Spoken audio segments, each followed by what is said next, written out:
நமஸ்காரம். நம்ம இன்னைக்கு விளாம்பழம், அதாவது வுட் ஆப்பிள்னு சொல்லுவா இல்லையா, அது அதுல ஜூஸ் எப்படி பண்றதுன்னு பார்க்கலாம்.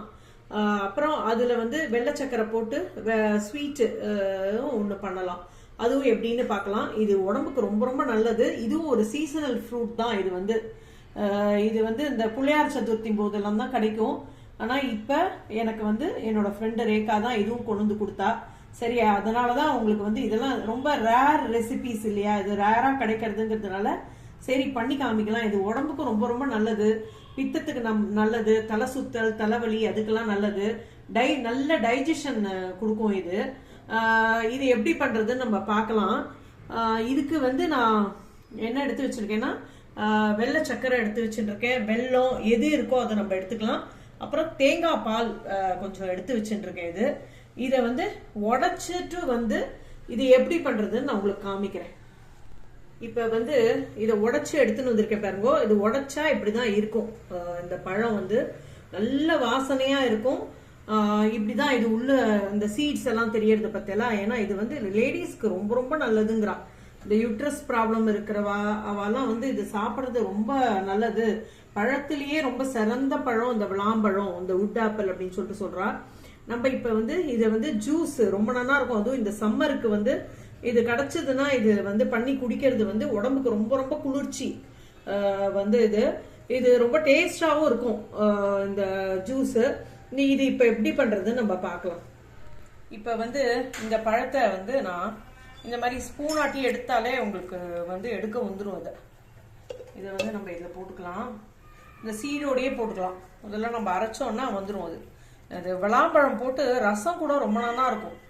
நம்ம எப்படி இந்த தக்காளி ரசம் வைக்கிறோமோ அந்த மாதிரி இதை நல்லா கரைச்சு அந்த இதுல ஜூஸா விட்டுட்டோம்னா அதுவும் ரொம்ப வாசனையா இருக்கும். இந்த ரசம் மேல இருக்கிற அந்த இதெல்லாம் எடுத்துட்டு, இது ரொம்ப சில சமயம் கருப்பா இருந்ததுன்னா வீணா போயிடுது அப்படின்னு அர்த்தம். அது உங்களுக்கு அது அந்த கரெக்டான பக்குவத்துல நம்ம எடுத்துடணும். இந்த மேல ஓடெல்லாம் விழாத படிக்கு எடுத்து போட்டுக்கலாம். இது ஒரு புளிப்பு ஒண்ணு இருக்கும் அப்படிங்கறதுனால நம்ம ஒயிட் சுகரோ இல்ல இந்த வெள்ளை சர்க்கரையோ இல்ல வெல்லமோ உங்களுக்கு எது இருக்கோ அது நம்ம சேர்த்துனாதான் இது நல்லா இருக்கும். அதனால நான் இந்த வெள்ளை சர்க்கரை நான் ஒரு ஸ்பூன் போட்டுக்கிறேன். போட்டுண்டு இந்த இது கோகோனட் மில்க், தேங்காய் பால் எடுத்து வச்சுட்டு இருக்கேன். அது திக்கு கோகோனட் மில்க் தான் நான் எடுத்து வச்சுட்டு இருக்கேன். வேணும்னா நம்ம கொஞ்சம் வாட்டரும் மிக்ஸ் பண்ணி அதை இது பண்ணிக்கலாம், அரைச்சிக்கலாம். இந்த அரைச்சுன்னு நான் காமிக்கிறேன் உங்களுக்கு. விளாம்பழ ஜூஸ் ரெடியா எடுத்து, வுட் ஆப்பிள் ஜூஸ் அந்த சீடோட தான் நான் அரைச்சேன். பாருங்க எவ்வளவு திக்கா நல்லா வந்திருக்குன்னு பாருங்களேன். ரொம்ப நல்லா இருக்கும். இந்த சம்மருக்கு இது பண்ணி சாப்பிட்டு பாருங்க விளாம்பழ ஜூஸ். இப்ப நெக்ஸ்ட் இந்த விளாம்பழத்துல நம்ம ஒரு சாட் மாதிரி அந்த உப்பு உரப்பு எல்லாம் சேர்த்து இந்த நார்த்ல எல்லாம் பண்ணி கொடுப்பா. சாட் மசாலா எல்லாம் போட்டு அது எப்படி பண்றதுன்னு நம்ம பார்க்கலாம். இப்ப இந்த மாதிரி ஒரு மோட்டர் பிஸ்டல் எடுத்துங்கோ. நான் ஒரே ஒரு பச்சை மிளகா வச்சுட்டு இருக்கேன். பச்சை மிளகா ஒரே ஒரு பச்சை மிளகா எடுத்துட்டு இருக்கேன். அதை கொஞ்சம் நம்ம இதுலயே கொஞ்சம் உப்பு போட்டு இதை நல்லா இது பண்ணி எடுத்துக்கலாம், ஸ்மாஷ் பண்ணி எடுத்துக்கலாம். அதோட கொத்தமல்லியும் அதுல போட்டு சேர்த்துட்டு நான் உங்கள்கிட்ட காமிக்கிறேன். இப்ப பச்சை மிளகா, உப்பு, இந்த கொத்தமல்லி எல்லாத்தையும் போட்டு ஸ்மாஷ் பண்ணி வச்சிருக்கேன். இதுலயே நம்ம இந்த விளாம்பழம் இருக்கு இல்லையா, அதை சேர்த்து நம்ம நல்லா இடிச்சுக்கலாம். ஒரே மாதிரியா நல்லா ஸ்மாஷ் பண்ணிக்கலாம். ஏன்னா இதுல ஒரு புளிப்பு இருக்கிறதுனால உங்களுக்கு இந்த உப்புரப்பு கொஞ்சம் ஜாஸ்தி போட்டாதான் இது எடுப்படும். இப்ப ஜூஸ்லயே நான் இன்னும் ஒரு ஸ்பூன் நான் அந்த நாட்டு சக்கரை நான் போட்டுட்டேன். அப்பதான் உங்களுக்கு அதுல உப்புரப்பு போட்டாலும் சரி, நம்ம ஸ்வீட் போட்டாலும் சரி, அது கரெக்டா போட்டாதான் அது சரியா வரும். அது இப்ப இது எல்லாத்தையும் ஸ்மாஷ் பண்ணிட்டு நம்ம பார்க்கலாம். இப்ப நான் இது பச்சை மிளகா, கொத்தமல்லி, உப்பெல்லாம் போட்டு நல்லா ஸ்மாஷ் பண்ணிட்டேன். இதுல கொஞ்சமா நம்ம சாட் மசாலா போட்டுக்கலாம். போட்டு நல்லா கலந்துட்டு எடுத்து வச்சுட்ட வேண்டிதான். இது ரொம்ப நல்லா இருக்கும் சாப்பிட்றதுக்கு. நார்த் சைட்லாம் நிறைய நீங்க இந்த ரோட் சைட்லலாம் நீங்க பாப்பீங்க, நீங்க வந்து இந்த மாதிரி பண்ணி கொடுப்பா.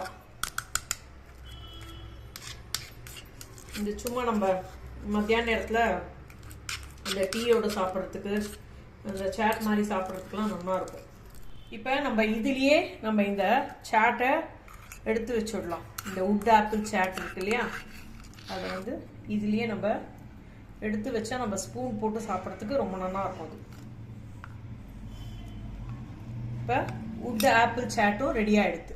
இப்போ நெக்ஸ்ட் நம்ம வந்து என்ன பண்ண போறோம்னா, இந்த விளாம்பழத்தை நல்லா அதே மாதிரி ஸ்மாஷ் பண்ணிட்டு, இங்க பாருங்க வெள்ளை சக்கரை எடுத்து வச்சுட்டு இருக்கேன், இது கூட சேர்த்து இதை ஸ்மாஷ் பண்ணி கொஞ்சம் ஏலக்காவும் போட்டு ஒரு டெசர்ட்டா நம்ம சாப்பிடலாம். இதுவும் ரொம்ப நல்லா இருக்கும். இதை ஸ்மாஷ் பண்ணிட்டு நான் உங்கள்கிட்ட காமிக்கிறேன். நான் வந்து இப்போ வந்து நான் நல்லா ஸ்மாஷ் பண்ணிட்டேன். இப்போ பாருங்களேன், நல்ல பேஸ்டா ஆயிடுத்து. அது வந்து இதுக்கு வந்து ஸ்வீட் கொஞ்சம் ஜாஸ்தி போட்டாதான் இது நல்லா இருக்கும். ஏன்னா ஒரு புளிப்பு தன்மை இருக்கு, அது மாதிரி காரம் உப்புரப்பு நான் அந்த சாட்டுக்கு பண்ணேன் இல்லையா, அதுவும் நல்லா பச்சை மிளகா 2 பச்சை மிளகா கூட போடலாம் போல இருக்கு. அது கொத்தமல்லி எல்லாம் போட்டாதான் நல்லா இருக்கும். இது வந்து இப்ப வந்து நான் கொஞ்சமா ஏலக்காய் பொடி, இது ஆப்ஷனல் தான், வேணும்னா போட்டுங்கோ.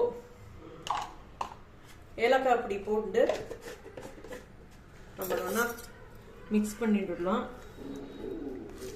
இந்த பழத்தோட டேஸ்ட் புளிப்பு தான். ஆமா, புளிப்பு தான். ரசம் பண்ணாலும் அப்படி மனமா இருக்கும். இது கொஞ்சம் சவர் டேஸ்ட்ல இருக்கிறதுனால நம்ம வந்து எல்லாமே கொஞ்சம் அந்த டேஸ்ட்டை வந்து என்ஹான்ஸ் பண்றதுக்கு போட்டுக்கணும் தான். நான் கொஞ்சம் நெய் விட்டுருக்கேன், இதுவும் ஆப்ஷனல் தான். இது வந்து எல்லாம் சேர்த்து பண்ணி கலந்து வச்சா ரொம்ப நல்லா இருக்கும். நல்ல ஹல்வா பதத்துக்கு இருக்கும்.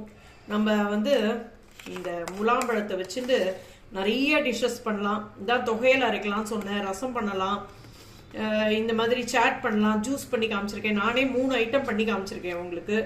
இது இந்த பழம் கிடச்சுன்னா கண்டிப்பாக பண்ணி பாருங்க இந்த மாதிரி. இப்போ வந்து இந்த பழத்தோட ஓடே ஒரு வாசனைங்கிறதுனால நான் வந்து இதுலயே நான் எடுத்து வைக்கிறேன். நார்மலா ரசம் பண்ணிட்டு இந்த ஓடை கூட போடுவா அந்த ரசத்துல, ஏன்னா அந்த வாசனை வந்து அப்படி இருக்கும். அதனால அந்த ஓடை கூட போட்டு வைப்பா. சூடா இருக்கிறதுல இந்த விளாம்பழ ஓடை போட்டு வச்சா வாசனையா இருக்கும்பா ரசம் கூட. இப்ப இந்த வுட் ஆப்பிள் விளாம்பழத்தை வச்சுட்டு நம்ம வந்து ஒரு ஸ்வீட் பண்ணியிருக்கோம், ஒரு சாட் காரம் பண்ணியிருக்கோம், ஒரு ஜூஸ் பண்ணியிருக்கோம். வந்து இது எல்லாரும் பண்ணி பாருங்க, பண்ணி பார்த்துட்டு எப்படி இருந்துன்னு சொல்லுங்க. ரொம்ப நல்லா இருக்கும். வந்து டேஸ்ட் ரொம்ப டிஃப்ரெண்டா இருக்கும். நம்ம எல்லா டேஸ்டையுமே நம்ம டேஸ்ட் பண்ணி பார்க்கணும். ஒன்று வந்து ரொம்ப புளிப்பா இருக்கு அப்படிங்கிறதுனால விடக்கூடாது. அதுக்கு உண்டான சாமானை போட்டு நம்ம வந்து பண்ணினோம்னா அது ரொம்ப நல்லா அமையும்.